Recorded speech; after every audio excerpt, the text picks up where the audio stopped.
Oh, the television gods are smiling on us today. You are looking live, Southern California, and we've got a car chase. The chopper's up in the air from KABC, ABC 7 for the Southland, and this truck was being chased by Chips, I think, on a freeway. And I don't know what freeway. We don't really know a lot. We're going to learn about things together today. If you're not interested in car chases, it's time to go away because we're going to do this one for a minute. Look at that, blowing through lights, and away he goes. Where is he? I don't know. But I know that he's going, and he's being chased. And that really is enough for us.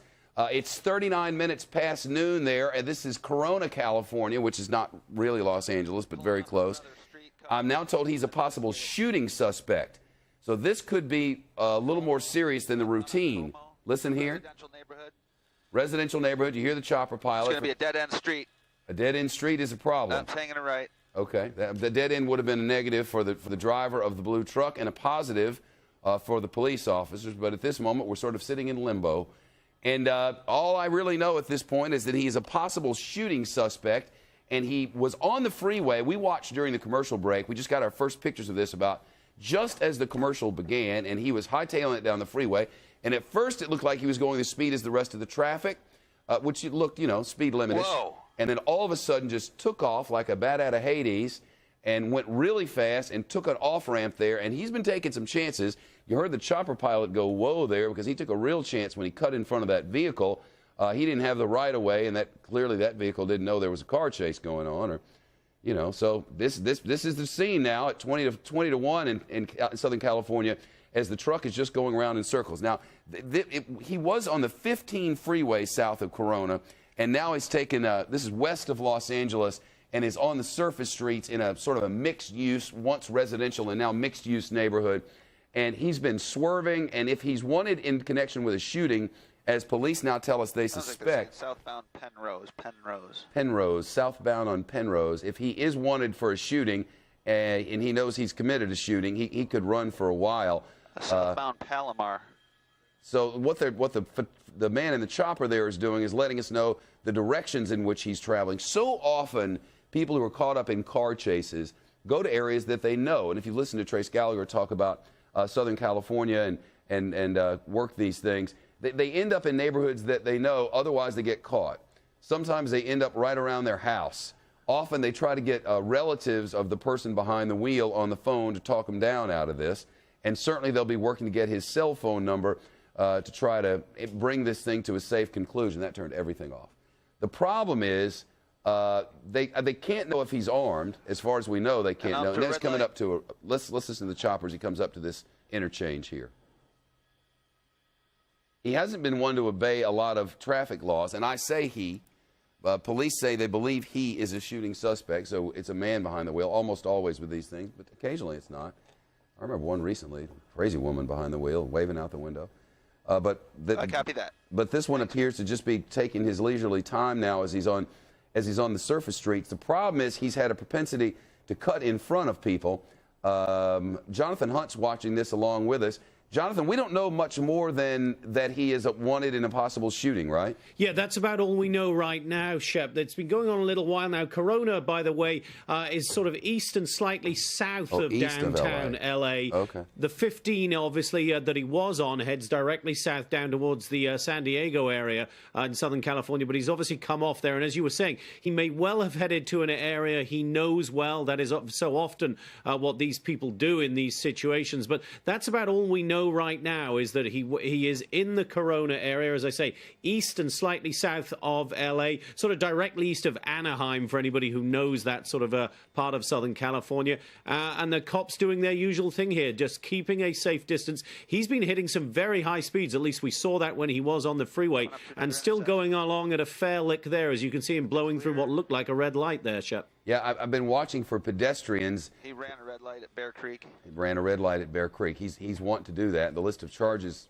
potential charges, is piling up here. And don't even think that they don't keep a list of them, because they'll get him on as many things as they can, or that's been SOP from watching these things over the years. One thing you do notice about car chases is they never end well for the guy being chased. Sometimes it goes badly for others as well, and that's always the fear, that somebody's going to get seriously hurt. Somebody who just didn't get, just all of a sudden there this thing is in front of them. but I don't remember one ever where the guy got away. There was one maybe a few months ago where the suspect escaped into a mall or some sort of shopping facility and got away for a short time, but because of the car and the license plate and all that, they knew who he was, and they eventually got him. So people don't get away from this. All they're doing is extending their time in something related to freedom. As he drives, he'll eventually run out of gas or hit something, or the cops Currently will... 60 miles an hour. 60 miles an hour is a little fast for there. They'll put a spike strip in front of him. You know that the police are working on a way to get in front of him and stop the progress here. He appears to be on a... this looks like a hilly road. I'm not familiar with the terrain in this area, Jonathan. I don't know if you are.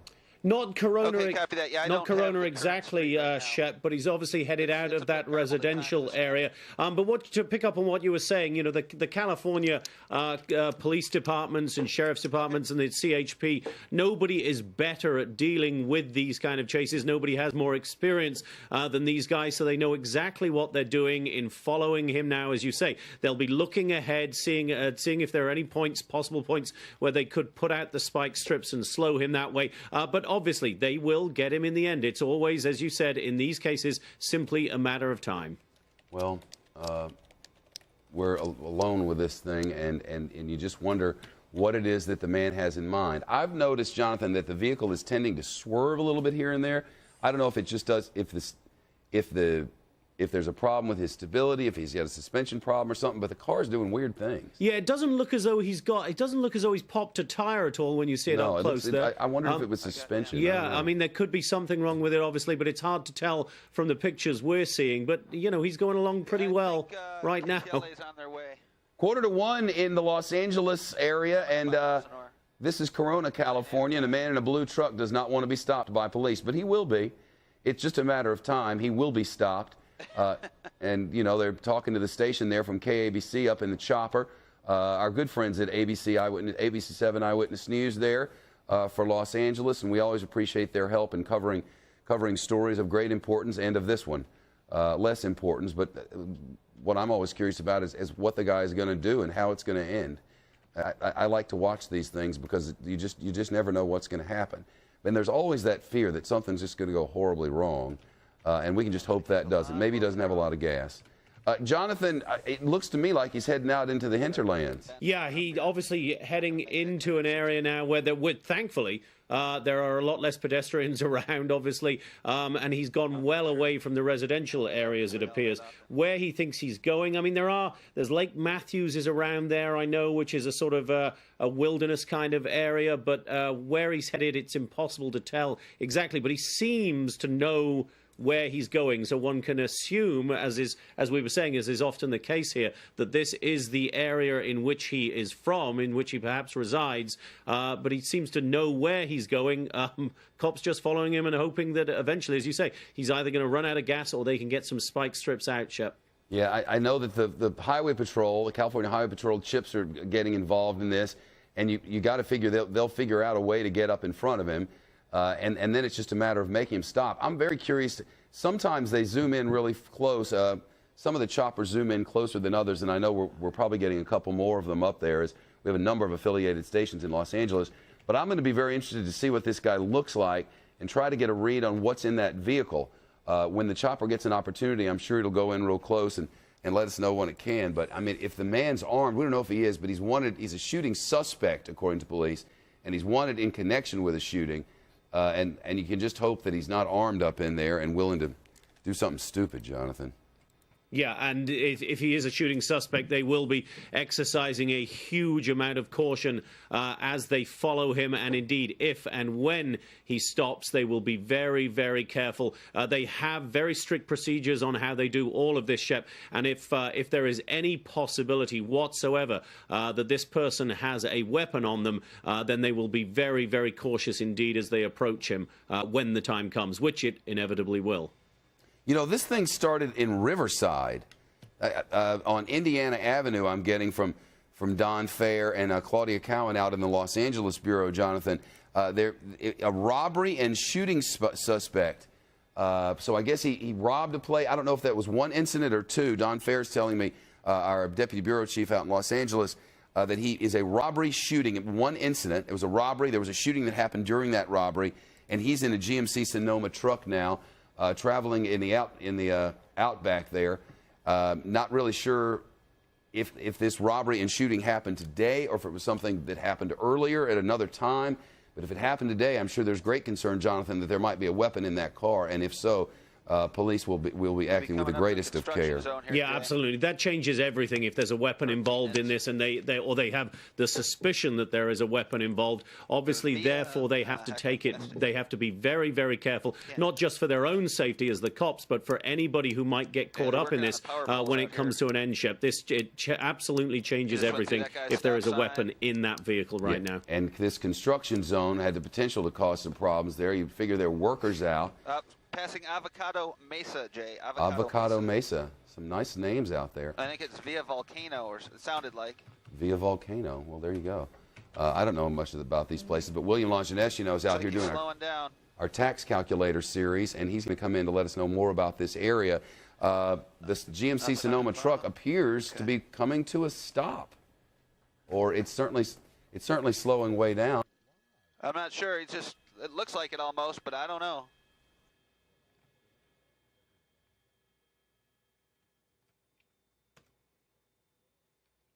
So he's slowed down considerably, as you can see, but I'm not entirely sure exactly what's going on here. Maybe he's given up the ghost.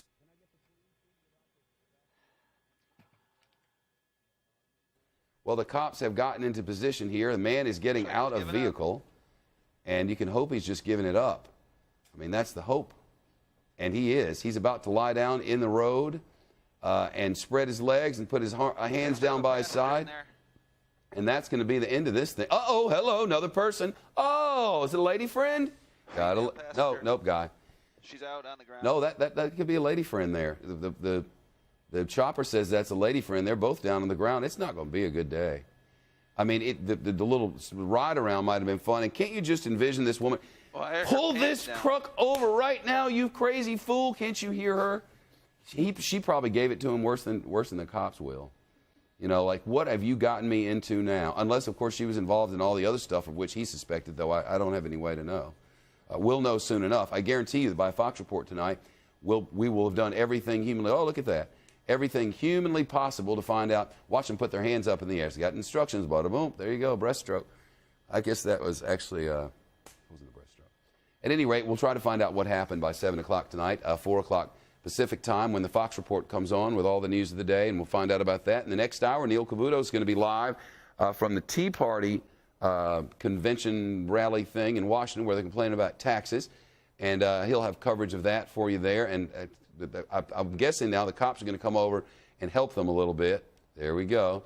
Time to put some cuffs on this man, and apparently his female friend, appears to be female friend at any rate. The car chase is over. Chips have done their work, and the news continues now on Studio B.